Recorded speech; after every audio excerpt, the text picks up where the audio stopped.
Good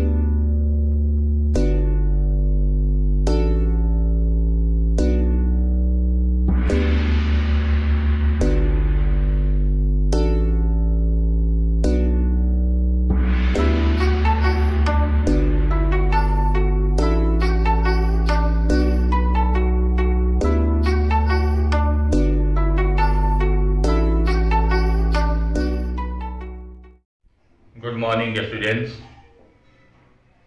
First of all, I greet you all in Pathak English पाठशाला।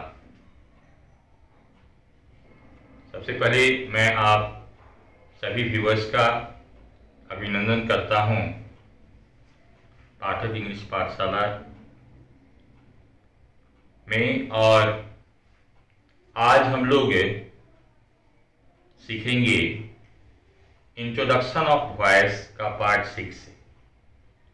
इसके पिछले video में 1 to 5 में हम लोग प्रेजेंट इंडेफिनिट टेंस के एक्टिव सेंटेंस को किस तरह से ट्रांसफॉर्म करते हैं पैसिव सेंटेंस में, इसको आप लोगों ने पढ़ा था। आप लोगों का कमेंट भी मैंने पाया, मुझे बहुत खुशी हुई कि आप लोग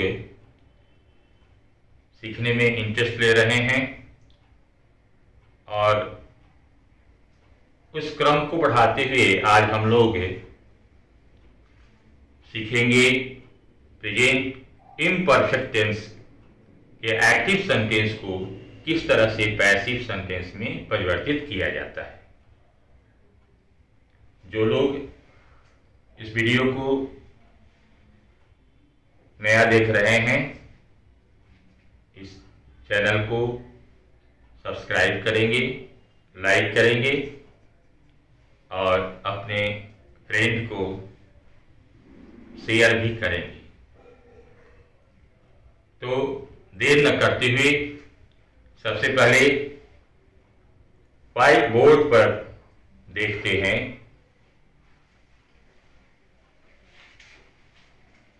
active and passive voice, present imperfect tense. Active voice की जो संरचना होती है, सबसे पहले हमें कर्ता को लिखना होता है, सब्जेक्ट लिखना होता है, उसके बाद ईजेएमआर। यहां आपको मैं याद दिला दूं कि ईजेएमआर जो है वह हेल्पिंग वर्ब होती है प्रेजेंट इम्परफेक्ट टेंस की। प्रेजेंट इम्परफेक्ट टेंस को हम लोग प्रेजेंट प्रोग्रेसिव टेंस के नाम से भी जानते हैं, या उसे हम लोग प्रेजेंट कंटिन्यूअस टेंस के नाम से भी जानते हैं। तो सबसे ईजेएमआर हेल्पिंग वर्ब होती है प्रेजेंट कंटिन्यूअस की। उसके बाद V4 लिखा जाता है, क्रिया का चौथा रूप लिखा जाता है। इसे हम लोग present participle form of verb कहते हैं। उसके बाद ऑब्जेक्ट लिखा जाता है, और जब इस एक्टिव सेंटेंस को पैसिव में बदला जाता है तो सबसे पहले हमें ऑब्जेक्ट को, इस ऑब्जेक्ट को, कर्म को हमें नॉमिनेटिव केस में लिखना होता है at the beginning of the passive voice. We know that object is written at the beginning of passive voice, but we have not to forget object is written but it is written in nominative case। इसे हम लोग nominative case में लिखते हैं। इसके बाद जो सहायक क्रिया हमारी होती है प्रेजेंट इंडेफिनिट टेंस में ध्यान रखेंगे, प्रेजेंट इंडेफिनिट टेंस में भी हम लोगों ने ईजेएमआर हेल्पिंग वर्ब का ही प्रयोग किया था, लेकिन प्रेजेंट कंटिन्यूअस टेंस में ईजेएमआर के बाद बीइंग का प्रयोग किया जाता है, जबकि प्रेजेंट इंडेफिनिट टेंस में बीइंग का प्रयोग नहीं होता है। उसके बाद V3 का प्रयोग करते हैं, क्रिया का तीसरा रूप प्रयुक्त होता है, और तीसरे रूप के बाद बाई प्रीपोजिशन का हम प्रयोग करते हैं, बाई प्रीपोजिशन। उसके बाद सब्जेक्ट इन ऑब्जेक्टिव केस। अब एक्टिव वाक्य को लेते हैं, प्रेजेंट कंटीन्यूअस टेंस के एक्टिव सेंटेंस को किस तरह से उसे पैसिव में बदला जाता है, इस स्ट्रक्चर के आधार पर इसको हम लोग एक एग्जांपल के द्वारा समझने का प्रयास करते हैं।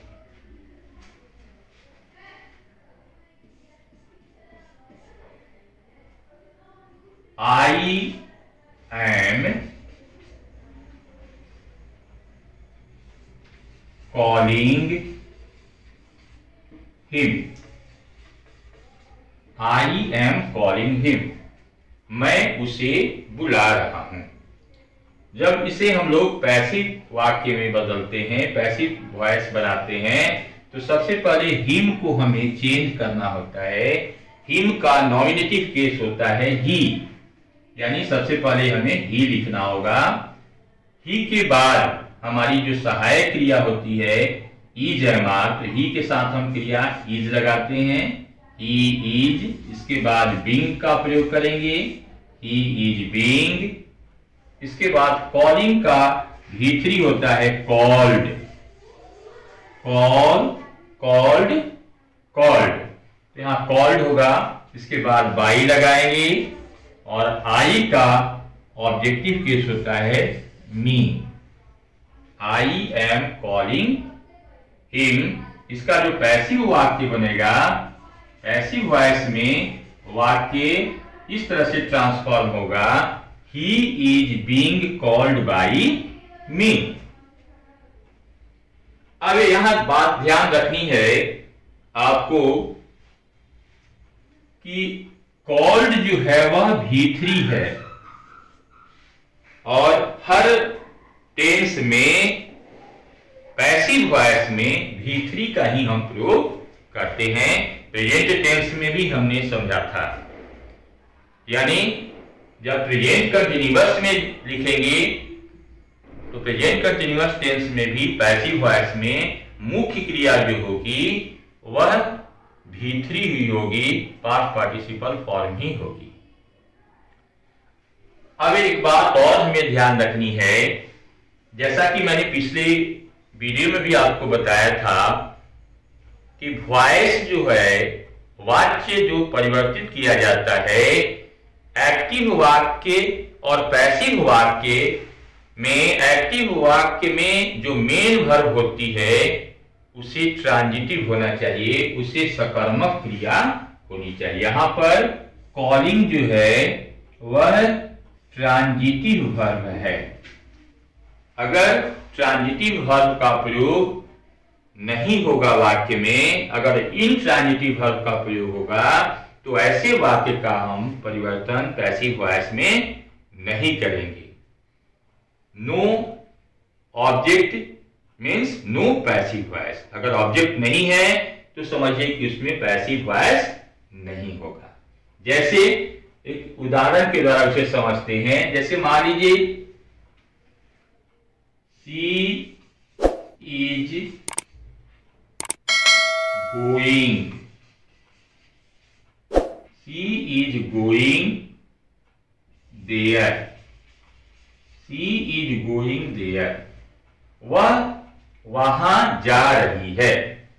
इस वाक्य में क्रिया इज का प्रयोग किया गया है जो कि हेल्पिंग वर्ब है एक्टिव वॉइस की। इसके बाद गोइंग लगा हुआ है, V4 है, लेकिन इस वाक्य में ऑब्जेक्ट नहीं है।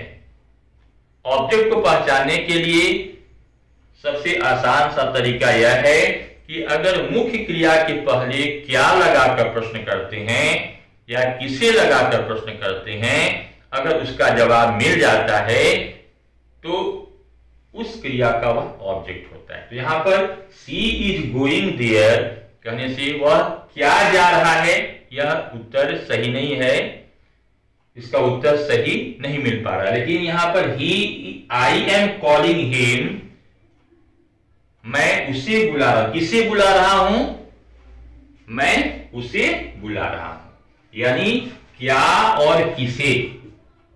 पिछले वीडियो में भी हम लोगों ने इस चीज को ध्यान दिया था कि क्या और किसे, ये अगर इसका उत्तर अगर मिल जाता है मुख्य क्रिया के पहले क्या और किसे लगाने पर, अगर उसका रिस्पॉन्स मिल जाता है, उसका जवाब मिल जाता है, तो वह उस क्रिया का ऑब्जेक्ट होता है।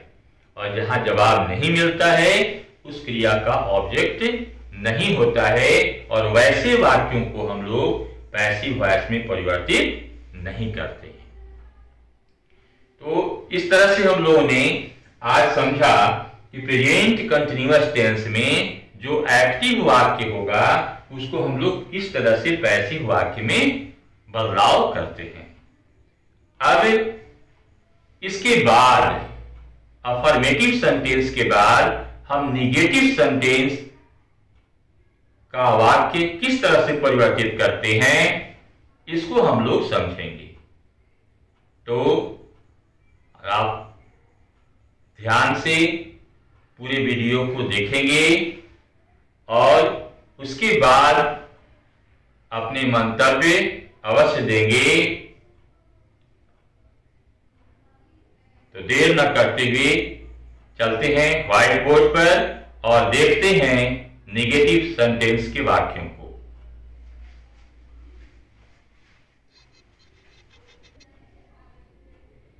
एक्टिव एंड पैसिव वॉइस का प्रेजेंट इम्परफेक्ट टेंस।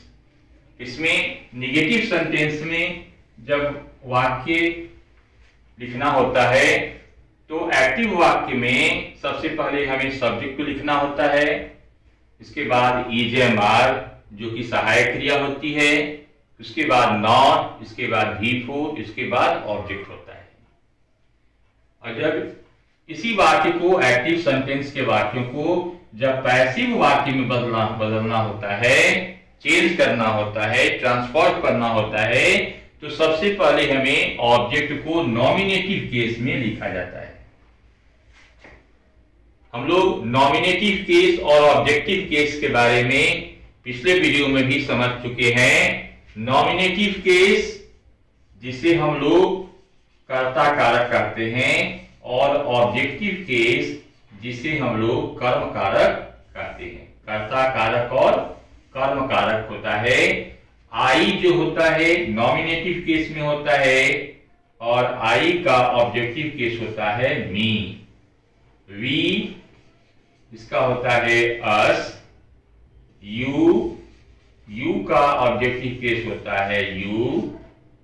इसके बाद ही का हिम। सी का हर।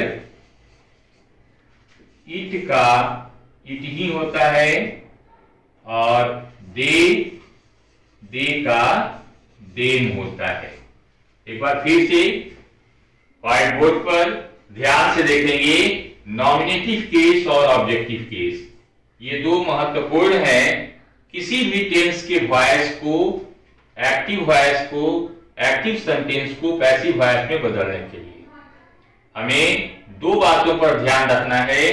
हेल्पिंग वर्ब, जहां प्रेजेंट कंटीन्यूअस टेंस में helping verb is am are plus being का प्रयोग किया गया है। पैसिव वॉइस में इज एम आर के बाद हम बीइंग का प्रयोग किए हैं। एक्टिव वॉइस में इज एम आर के बाद V4 का प्रयोग किया गया है। तो ये दो बातें ध्यान रखनी है। एक तो हमें हेल्पिंग वर्ब याद रखनी है और नॉमिनेटिव केस और ऑब्जेक्टिव केस को याद रखना है। किसी भी टेंस के एक्टिव वाक्य को और पैसिव वाक्य को कैसे बदला जाता है, किस तरह से एक्टिव वॉइस के वाक्य को पैसिव वॉइस में बदलते हैं या पैसिव वाक्य के पैसिव सेंटेंस के वाक्य को एक्टिव वॉइस में कैसे बदलते हैं, इसके लिए हमें एक्टिव वॉइस की हेल्पिंग वर्ब और पैसिव वॉइस की हेल्पिंग वर्ब दोनों को याद रखना होगा। तो हमें सहूलियत होगी, हमें आसानी होगी समझने के लिए कि एक्टिव सेंटेंस को पैसिव वॉइस में कैसे बदलते हैं। तो यहां पर देखेंगे एग्जाम्पल के द्वारा, उदाहरण के द्वारा इसे समझने का प्रयास करते हैं कि they are not feeding the poor. They are not feeding, feeding का मतलब होता है खिलाना। वे लोग गरीबों को नहीं खिला रहे। यहां ध्यान रखना है पुअर जो है वह एडजेक्टिव है और जब कभी एडजेक्टिव के पहले द का प्रयोग किया जाता है तो वह प्लूरल हो जाता है, यानी गरीब लोग, द ब्लाइंड अंधे लोग, द लेम लंगड़े लोग। यानी जब पुअर प्लूरल में प्रयोग किया जाएगा तो उसके साथ क्रिया भी हमारी प्लूरल हो जाएगी। पैसिव वॉइस में द पुअर के साथ हम आर का प्रयोग करते हैं। द पुअर आर, इसके बाद नॉट, बीइंग और फीडिंग का तीसरा रूप होता है fed. Feed, feed, fed, fed. V1 ये V1 होता है, ये V2 होता है और ये V3 होता है। V1, V2, V3। तो चूंकि हमें यहाँ पर तीसरा रूप लगाना है तो फेड का हम प्रयोग करेंगे। इसके बाद बाई लिखेंगे और बाई लिखने के बाद देम का प्रयोग करेंगे। देम जो है वह ऑब्जेक्टिव केस होता है, सब्जेक्ट दे का, दे का ऑब्जेक्टिव केस होता है। इस तरह से हम लोगों ने आज समझा कि अफर्मेटिव सेंटेंस के वाक्य को किस तरह से पैसिव में ट्रांसफॉर्म करते हैं और निगेटिव सेंटेंस के वाक्य को किस तरह से ट्रांसफॉर्म करते हैं, प्रेजेंट प्रोग्रेसिव टेंस का, प्रेजेंट इम्परफेक्ट टेंस का, प्रेजेंट कंटिन्यूअस टेंस का। अब हम लोग कुछ मिसलेनियस सेंटेंस को व्हाइट बोर्ड पर देखेंगे जो अफर्मेटिव सेंटेंस का भी होगा और निगेटिव सेंटेंस का होगा। तो हम लोग उन वाक्यों को सबसे पहले अपनी कॉपी पर नोट डाउन करें और नोट डाउन करने के बाद जो रूल्स बताए गए हैं, नियम बताए गए हैं, उस नियम के अनुसार उसको बदलने का प्रयास करिए, बदलने का कोशिश करिए। इसके बाद हम लोग उसको समझेंगे कि किस तरह से अफर्मेटिव सेंटेंस और निगेटिव सेंटेंस को जो व्हाइट बोर्ड पर लिखा गया है उसको किस तरह से बदला जाएगा, इसको हम लोग समझेंगे। हाँ, तो व्हाइट बोर्ड पर देखेंगे क्वेश्चंस फॉर प्रैक्टिस। प्रैक्टिस के लिए कुछ प्रश्न लिखे गए हैं। पहला जो वाक्य है, the teacher is teaching us.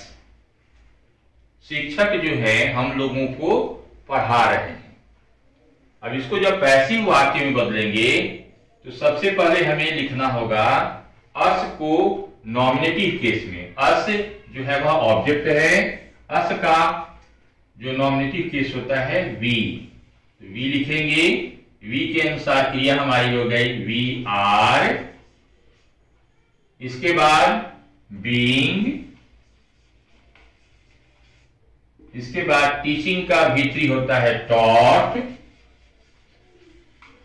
उसके बाद बाई प्रीपोजिशन लगा देंगे बाई और इसके बाद द टीचर लिखेंगे, बाई द टीचर। यहां टीचर जो है वह नाउन है तो नाउन का नॉमिनेटिव केस और ऑब्जेक्टिव केस सेम होता है, इसलिए we are being taught by the teacher होगा। दूसरे वाक्य पर ध्यान दें, वी आर लर्निंग ग्रामर। हम लोग क्या सीख रहे हैं, ग्रामर सीख रहे हैं। तो यहां पर ग्रामर जो है वह क्या हो गया, ऑब्जेक्ट हो गया। ग्रामर ऑब्जेक्ट है तो ग्रामर को हम सबसे पहले लाएंगे, क्योंकि हम जानते हैं कि जो ऑब्जेक्ट होता है वह एक्टिव होता है। ऑब्जेक्ट को प्रारंभ में लिखा जाता है पैसिव वॉइस में, तो ग्रामर को हम सबसे पहले लिखेंगे ग्रामर। ग्रामर के अनुसार क्रिया हमारी हो जाएगी is, grammar is, being, learn का तीसरा रूप होता है लर्नड, बीइंग लर्नड, बाई, इसके बाद वी का होता है अस।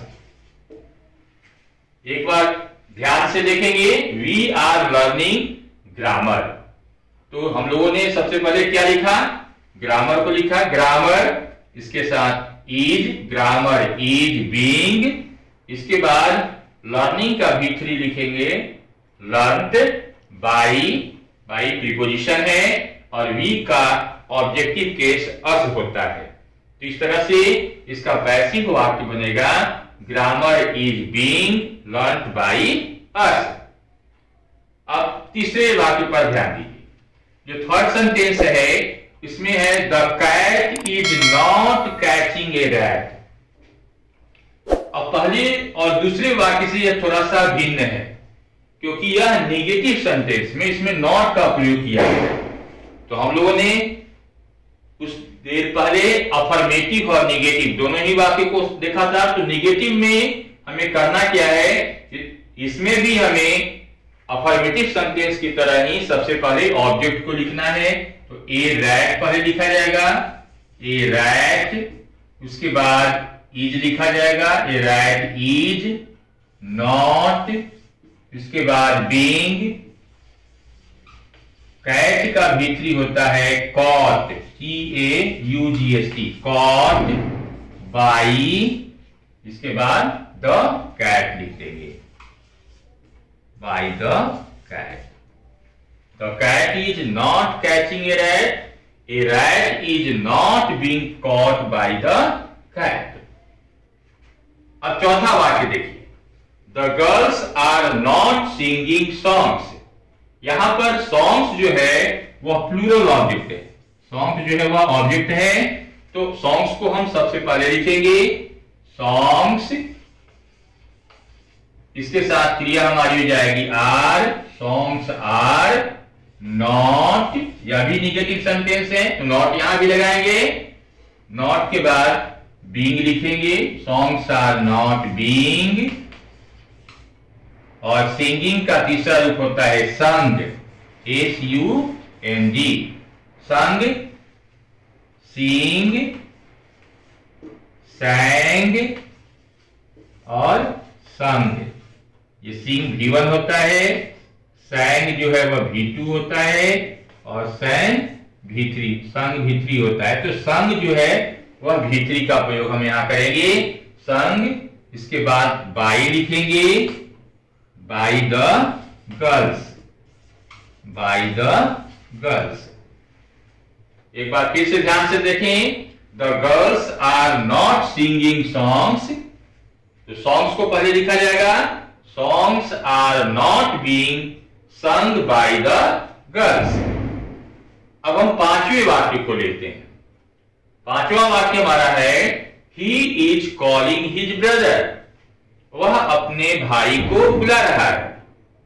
तो यहां ऑब्जेक्ट क्या हो गया, किसे बुला रहा है, तो हिज ब्रदर को बुला रहा है, अपने भाई को बुला रहा है।